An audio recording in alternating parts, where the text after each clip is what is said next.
text me everything, like tell me everything that's going on. I'm on my way.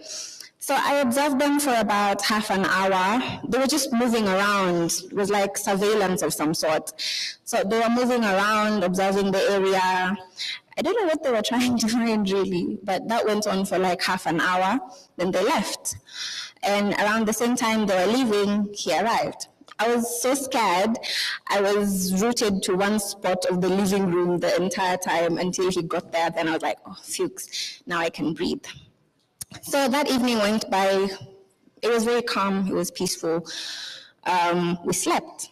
What was your emotional state at that point? My anxiety was so bad. I was having panic attacks after every couple of hours. It was insane because the day before they had taken my friend Shadrach, so I had a feeling that they were going to come for me next, especially if they went through his phone. Yeah, so that evening went by it was calm, it was quiet, we slept. I wasn't able to sleep much during that period because, of course, nerves, anxiety. So at around 4 a.m., I hear movements outside. So I'm like, okay, maybe it's the neighbors coming, getting home from somewhere. And I brushed it off as nothing. And then they knocked. They knocked at our door. And I brushed that off as well. The knocking got louder and louder. And at that point, I woke him up. I was like, they're here. They've come for me. And before that, I had typed out a tweet on my laptop that I was going to send out when they came, like, Wamenichukua. But I didn't even have time to send that out. Yeah, so I woke him up. I told him, there's someone at the door. So he got up. I'm scared. I'm shaken. It is so loud. They wanted to break down the door at that point. They shouted something at him in Luo, Nyerere something. He later told me it meant, open this door or we're going to break it down. Mm-hmm. So he went to the door. I stayed in the bedroom, scared as hell. I'm still in my nightwear. I was fixed to that spot. I didn't know what to do. He went to the door, he opened it. As soon as he opened it, they put him down. Blindfolded him, tied him up, came in to look for me. They were 7 with guns as big as me. Could you tell their faces? No, I could not. They were wearing baklavas, they were masked up, so I could not see their faces at all. I could just hear voices. It was just voices. So they put him down, came into the bedroom looking for me. Mm-hmm. I saw their guns and, dude, I'm very short. So when I tell you their guns are as big as me, I saw them and the first thing that came to my mind was, why are they coming to get us a little girl with military-grade weapons? I'm not a terrorist. The only thing I did wrong was use my social media and my voice for a cause that I believed in, for a cause that millions of Kenyans believe in. So at that, I told you I was sitting in my nightwear, so they wanted to take me like that, but one of them had sense and said, no, let her get into something that's a bit warmer, more appropriate. Yeah, they didn't even want to let me dress up. They were just standing there, watching me, waiting for me to undress and give them some kind of show. They're sick people. No, but one of them, the one who had sense, mm-hmm. Yeah, the sense was constant. He told them, okay, maybe we can give her a minute to get changed. And then, yeah. So I dressed up. I just put a t-shirt and one of my official pants on and this exact jacket and a sweater, and I took one for him as well. I didn't know they were gonna take him. Initially I thought, okay, they're just gonna come for me and he's gonna get me out. But they took him too. So I took a jacket for him and they tied us up, they blindfolded us, and we left. So it took us down the stairs. Blindfolded from the house. From the house. There were instances where they used to take off the blindfold, like if we went to the washroom, which meant a lot. But yeah, so they took us into the car. I don't even know if we locked the house. I have no idea what happened after that. At that point in my head, I was just like, oh God, shit. Sorry for the colorful language, but that's what was going on in my head. So they put us in a car. I didn't know we were in the same car because later on I was told there were 3. So in my head, I was also thinking, okay, where did they take him? What are they going to do to him? Not my partner. Where did they take him? And then later on I came to realize, oh, he's right here. So calm down a bit. So they put us in the car and we drove for nearly 20 minutes, got to our destination. The entire time, these guys are hitting my head, like, usijaribu kutoa your blindfolds, ukitoa utanikasirisha and you don't want to make me mad. So they're hitting my head, confirming, is this thing on? It was so tight, my head hurt so bad, my ears, it was crazy. So we got there, we sat in the car for about 10 minutes, and the entire time they're like, other guys came and they were like, oh, unda Nadia, oh, unda ring leader, nkasichana kadogo, unda kana ring leader watu kwa na wanawano. So I'm like, every time I'm scared, I'm like, mimi sija ring lead mtu, that's all I kept saying. And they took us inside. It felt like a house. So they took us inside the house and put us in a room. Later I realized there were 2 beds. So my partner was in the other one and I was on the one on the right. Still blindfolded this entire time and tied up. So they left us there for a few minutes. And then I think we were handed over. The people who took us are not the same people who were interrogating us. So we were handed over from one team to another. I'd like to call other guys who are also in the room, Ernesti Nyerere and Bill Simani, to also recount on their experience as well, so that we can get the conversation going and it becomes more an engagement. Thank you so much. Let's give him a round of applause, please.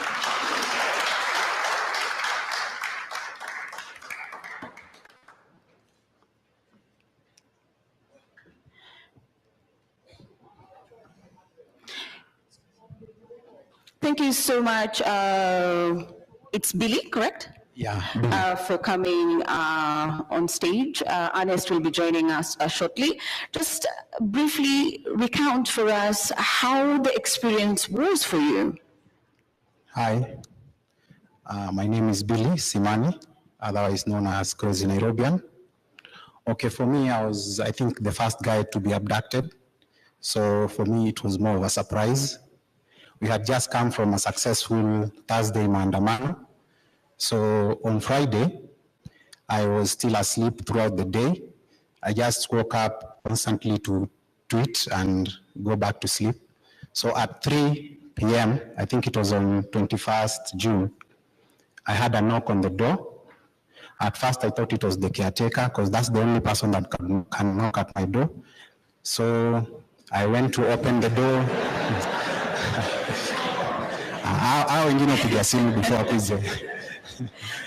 So I was still in my t-shirt and my short. I went to the door, opened it, and I saw it was 4 guys in balaclava. The 5th one was a lady because she had on a face mask. And the first question I answered, yes. Na hiyo time yote wameshikilia mlango. So they all rushed in. The first guy ran to the balcony. I think they thought that maybe I would escape. Then the second one went to the bedroom. And then the third one, it was this huge guy. He told me to face the wall. Alafu, they told me to sit down. And the next thing I know, I was being slapped with brand new wrist bracelets, yani pingu nyuma. Alafu, the other guy went for my laptop and my phone. And then they started interrogating me. First, they asked me to open my phone. They wanted me to unlock my phone, but I refused. And then the whole time I was asking, nimefanya nini? Nataka nijue nimefanya nini? And they silenced me with a few rounds of claps, all of them. Wow. And so I realized this is not usual, because first of all, I was just tweeting normally. I hadn't done anything wrong. And the other guy went for my t-shirt, the maandamano t-shirt it was on my chair. I thought maybe they were taking evidence, but they wanted to use the t-shirt to cover me up. So the whole time I was pleading with them to at least let me put on some pair of trousers, but they refused. And then they asked me the last time, tufungulie simu tafadhali. And I told them, mimi niambie kwanza mnanishikia nini ndio nijue. They silenced me once again with a few rounds of clap, all of them. And you know I live on the 7th floor. And that's the first time ever since I moved into that building that I teremka stairs na I think it was a few seconds because they were too quick. I couldn't see because walikuwa wameni cover up. The next thing I know, I'm being sandwiched in the back of a car. I think there was one guy on my right, the other one on my left. And then we drove around for like 2 hours.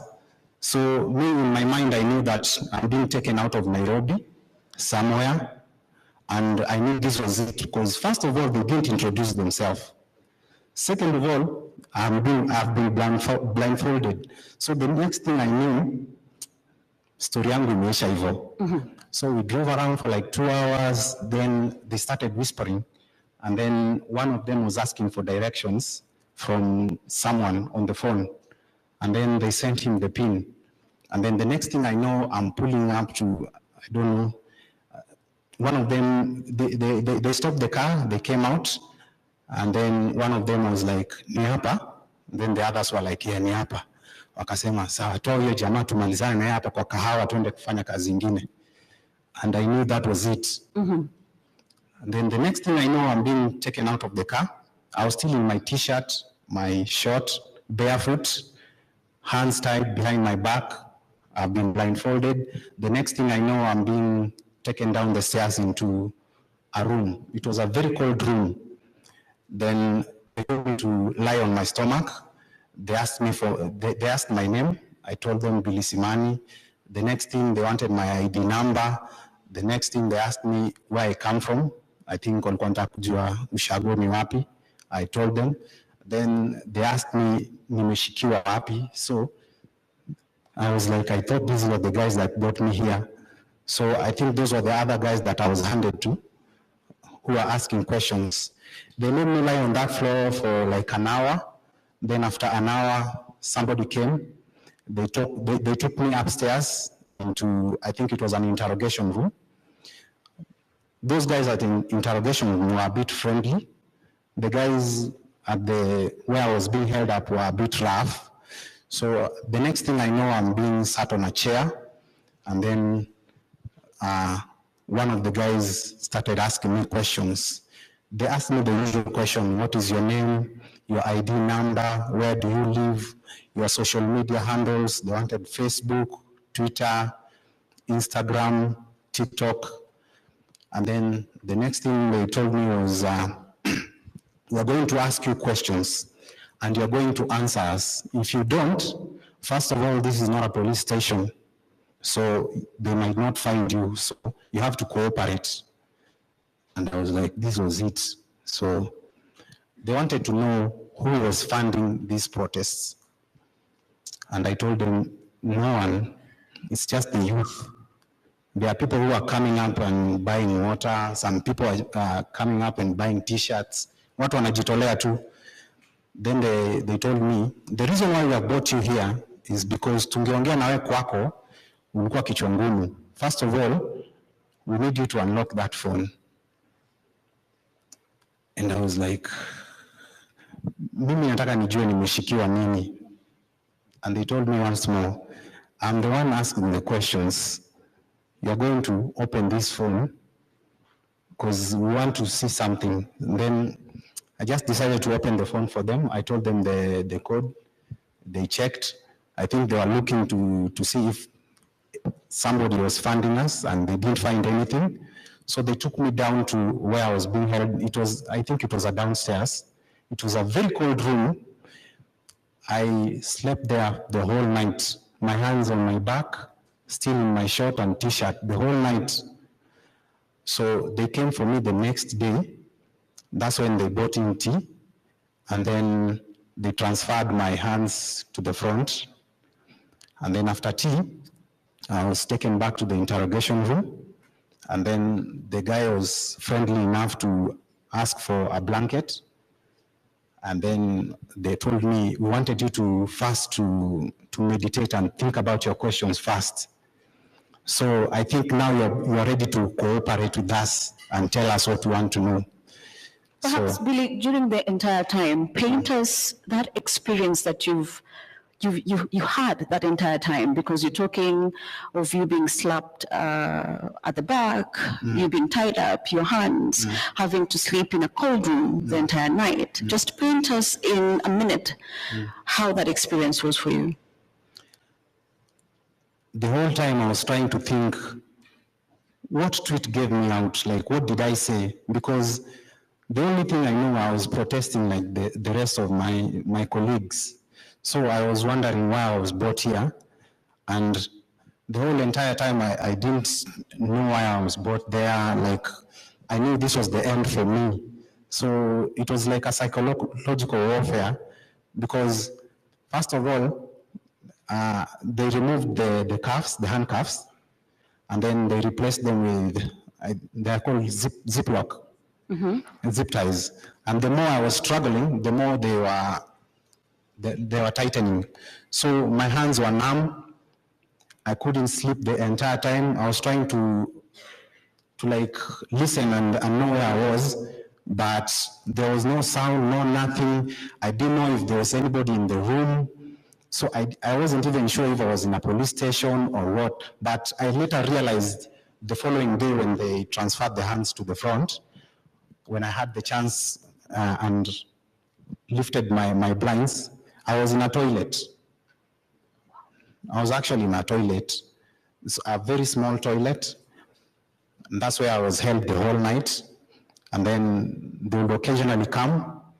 And when they came, they announced that they are coming, so I had to face the wall. Then they tightened the blindfolds again. They take me to the interrogation room. I think by that time, people had made enough noise on social media. I was all over, I was in the news, and they were tense at that fast, and they were telling me, your friends think that we have killed you. They're making noise all over. So we're not here to kill you. We are just trying to keep the country at peace. And they told me on Thursday, the day before they arrested me, the protest was so huge, and then goons came in at around, I think 6, 7, and they started burning a few matatus. They started destroying properties. So in their mind, they thought that maybe we were sponsored by either a politician or someone. So they wanted to know who was this that was sponsoring the protest. And that's when I explained to them that ours is a peaceful protest. That's why we have even printed t-shirts, and we have given out a memo that anybody who is going to appear in the protests, wakuje kama wamevaa black, so that we identify each other. And then they wanted to know how we were going to ensure that the protest was peaceful. And that's why I told them to go and look at my tweets. We had previously said that everybody should use their smartphone. If you see anybody vandalizing anything, take a picture, post it, so that when they try to pin the destruction on us, we at least have evidence. So they went through my tweets and they saw everything, everything that we are telling people. We had even posted how people are supposed to conduct themselves during the peaceful protest. And I think that was what helped me to be alive right now. Thank you so much, Billy. Ernest, karibu sana to the podium. Just give us a brief introduction of who you are and your participation in the protest and how it impacted you. All right. I'm Ernest Nyerere. I'm a patriot. A lover of our country, and I work with the President of the Law Society of Kenya. My involvement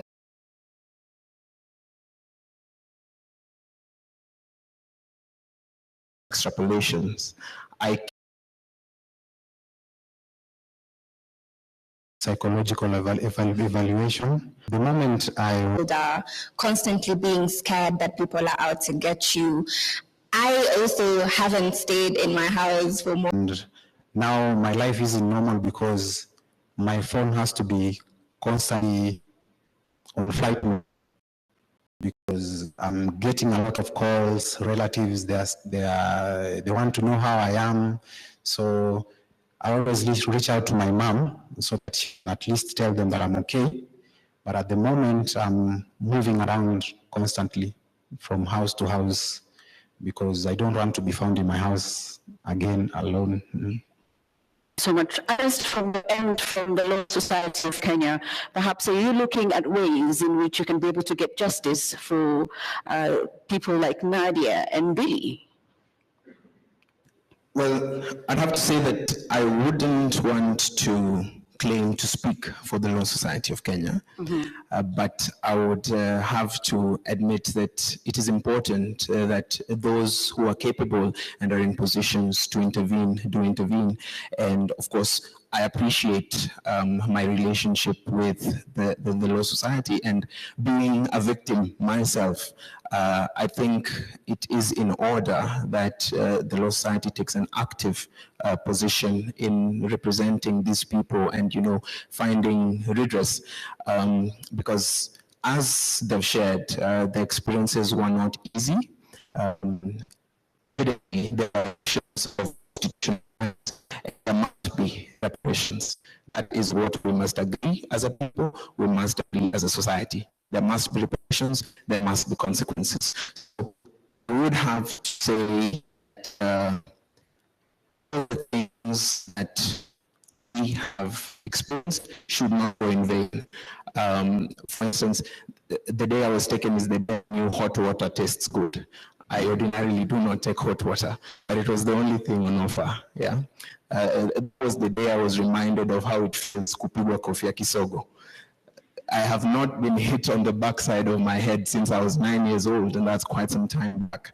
But those reminders came in, and it was a harrowing experience, but we have capacity, we have numbers, we have capability, we have courts that are not just prepared, but are required to make sure that justice is served.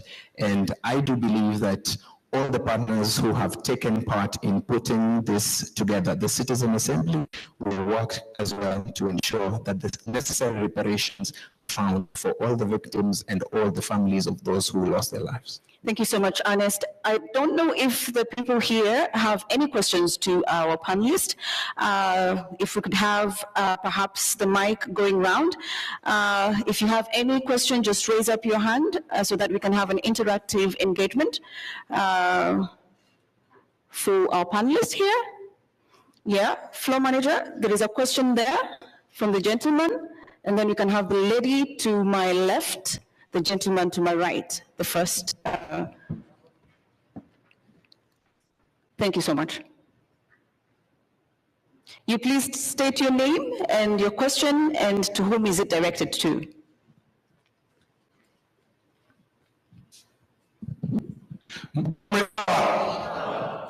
I don't have a question, I just would like to do something. Can I ask the three of you to stand up and turn around and face that side? I am used to giving instructions. I was in a school in a minute. Please stand up. Come as close to the edge without falling. Okay. Just look there, don't look back. Just be present. The rest of you stand up.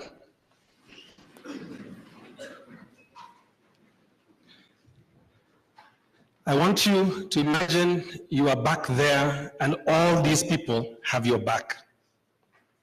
But imagine you could not see them, but they were all calling for your release. But none of them forgot you for that moment. And in that sense, be present to the fact that when we take a stand as human rights activists, we are never alone. There are 56 million people who are slowly beginning to find capacity to protect you. I'm not sure if this is a question, but we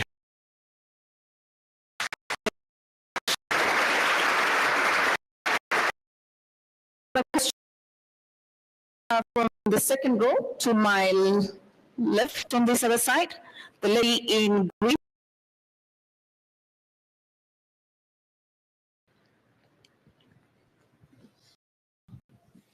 Thank you very much.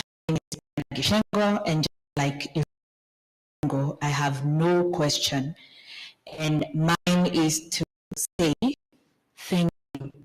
thank you very much for your sacrifice, for what you have done for this country. We really thank you. Nadia, erase from your mind, you did nothing wrong. You did nothing wrong in all the posts you did and what you did on the street. We celebrate you, we honor you. I think in addition to having their back, we all pledge that the